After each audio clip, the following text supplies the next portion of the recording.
Hello friends, welcome to my channel. দেশ এবং দেশের বাইরে থেকে যারা আজকে আমার ভিডিওটি কন্টিনিউ করেছেন প্রত্যেককেই gardener TRIPS with Kamal YouTube চ্যানেলে স্বাগতম।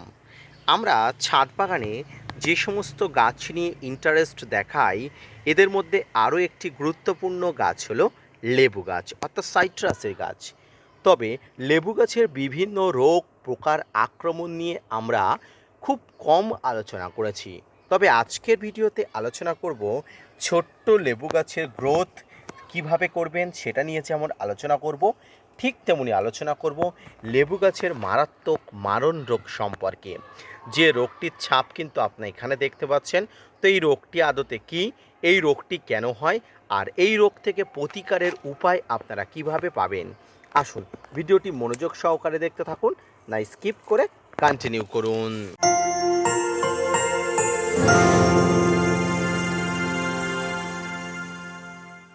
দর্শক, এই মুহূর্তে আমার ছাদ বাগানে দুটি বা তিনটি উন্নত প্রজাতির লেবুর বীজ থেকে তৈরি করা দানা আছে।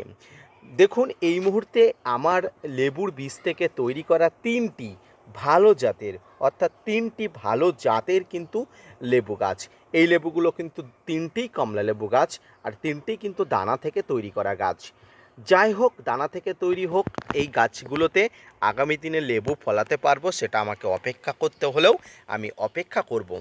এখন সমস্যা হলো, ছোট্ট গাছকে বড় করে তুলতে গেলে নানা রকম সমস্যার সম্মুখীন হতে হয়। আর এর মধ্যে অন্যতম সমস্যা, যে সমস্যা, সেটা হলো এই যে গাছের অর্থাৎ লেবু গাছের পোকার আক্রমণ। লেবু গাছ এমন একটি গাছ যে গাছে কারণে অকারণে পোকার আক্রমণ ঘটে।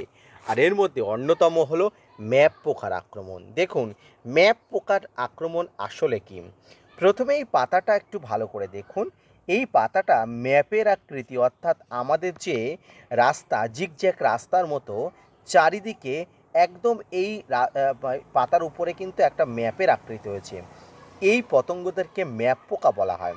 এই পতঙ্গরা প্রথমে এসে এখানে ডিম পাড়ে এবং এরপরে ডিম থেকে লার্ভা বার হয়ে এই যে পথগুলো দেখছেন, এই পথ দিয়েই কিন্তু হেঁটে হেঁটে বেড়ায়। এক হিসাবে এর ওপরে কিন্তু লালা পড়ে যায় এবং তাদের রস পড়ে, এক পর্যায়ে গিয়ে পাতাগুলো কিন্তু অবশ্যই ম্যাপের মতো হয়ে যায়। এই পোকাগুলো তারপরে বড় হয়, বড় হয়ে গাছের পিছন অংশে বা গাছের পিছন দিকে আশ্রয় নেয়। আশ্রয় নেওয়ার পরবর্তীতে এখান থেকে পাতা রস শুষে খেয়ে খেয়ে পাতাগুলো বিকৃতি করে দেয়। এর পাশাপাশি লেবু গাছের পাতাকে খেয়ে নেওয়া যে পতঙ্গগুলো আছে, অর্থাৎ শুঁয়োপোকা টাইপের যে পোকাগুলো, এগুলো সবচেয়ে বেশি আক্রান্ত করে।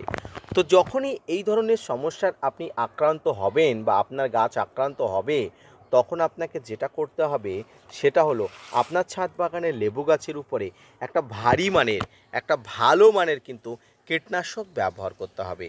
কী কীটনাশক ব্যবহার করতে হবে? এক্ষেত্রে আমি আপনাকে বলবো ইমিডাক্লোপিড বা সাইপারমেথ্রিন।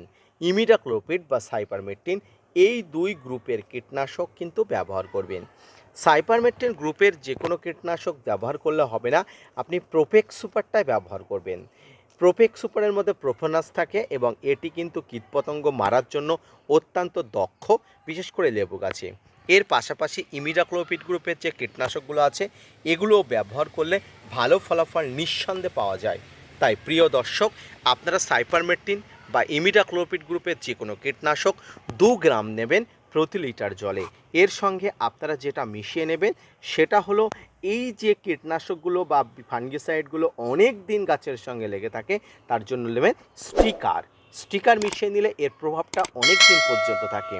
এই স্টিকারকে মিশিয়ে নেবে, নিয়ে এই গাছের টপ টু বটম স্প্রে করবেন। স্প্রে করার সময় আপনার ছাদ বাগানের এই যে বিকৃতি পাতাগুলো আছে, বিকৃতি পাতাগুলো যদি আপনি স্প্রের আগে ফেলে দিতে পারেন, অর্থাৎ ছেটে দিতে পারেন, তো খুবই ভালো হয়। আর না যদি দিতে চান, তাহলে পাতাগুলো এইভাবে ঘুরিয়ে ঘুরিয়ে পাতার নিম্ন অংশে, পাতার ঊর্ধ্ব অংশে সব দিকে কিন্তু স্প্রে করতে হবে। তবে স্প্রে করার সময় আপনাকে অবশ্যই ভালো করে পাতার নিচের অংশের দিকে স্প্রে করতে হবে। কচি পাতা আসলে মূলত এই পতঙ্গর আক্রমণ ঘটে। এরা লেবু গাছের কচি পাতা খেতে অভ্যস্ত এবং কচি পাতার উপরে এদের একটা আলাদা টান থাকে। তাই কচি পাতা আসা মাত্রই আপনাকে কিন্তু ব্যবস্থাপনা করতে হবে এই কীটনাশকের। এর পাশাপাশি যেটা করতে হবে ফাঙ্গিসাইড সাব ম্যানসার Bavistin Ridomil Gold Blitox blue copper M45 Amistar top Antracol এই ধরনের ফাঙ্গিসাইড ব্যবহার করবেন। অ্যাজ ইউ উইশ আপনি যে কোনো একটি ব্যবহার করতে পারেন।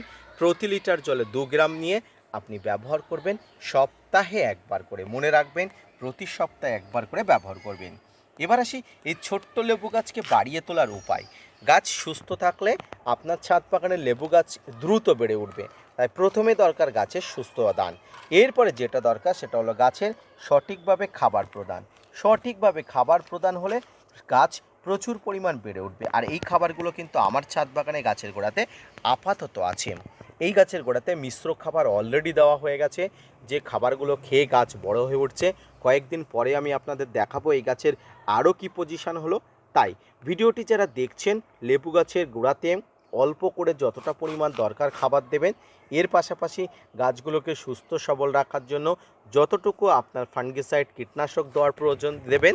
এবং এই মুহূর্তে বলি, এই যে পাতাগুলো এগুলো অত্যন্ত বিকৃত পাতা, আর এই পাতাগুলো কিন্তু আপনি অবশ্যই ছিঁড়ে দেবেন, কারণ এই পাতাগুলো আর কখনো ভালো হবে না। পাশাপাশি এই পাতাগুলো থাকলে আরও পাতাগুলো কিন্তু অন্য সমস্যায় পড়তে পারে। তাই এই পাতাগুলোকে আপনাকে ছেড়ে দিতে হবে। প্রিয় দর্শক, এইভাবে লেবু গাছকে প্রোটেক্ট করতে হবে, বিশেষ করে বেবি লেবু গাছকে। এই বেবি লেবু গাছকে প্রোটেক্ট করতে পারলেই কিন্তু আপনি সমস্ত লেবু গাছগুলোকে সুস্থ সবল স্বাভাবিক রাখতে পারবেন। আজকের ভিডিওটি এই পর্যন্ত। মনোযোগ সহ দেখার জন্য অনেক ধন্যবাদ। ভিডিওটি দেখে ভালো লাগলে ভিডিওটি শেয়ার করতে ভুলবেন না, এবং ছোট্ট লেবু গাছের পরিচর্যা সম্পর্কিত ভিডিওটি কেমন লাগলো কমেন্টস করে জানাবেন। ধন্যবাদ।